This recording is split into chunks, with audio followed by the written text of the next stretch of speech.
Apat na senador na kasapi na ngayon ng minority bloc ang inalisa ng chairmanship sa ilang komite.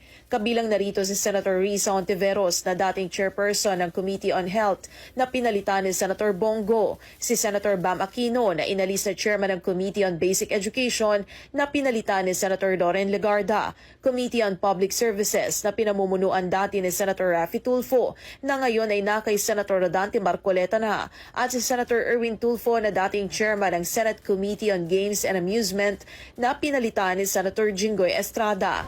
Nanatili namang chairman ng Culture and the Arts Committee si Legarda. Si Senator Pia Cayetano naman na nanatiling chairperson ng Ways and Means, Sustainable Development Goals at Energy. Si Goparin na chairman ng Sports Committee. Si Senator Joel Villanueva na chairman ng Higher Technical and Vocational Education. Si Estrada na balik bilang chairman ng National Defense and Security at Senator Robin Padilla na chairman pa rin ng Public Information and Mass Media at Cultural Communities and Muslim Affairs. Samantala, dalawa naman ang ikinukonsidera na kapalit ni Senator Ping Lacson sa Blue Ribbon Committee, sina Senator Pia Cayetano at Senator Rodante Marcoleta.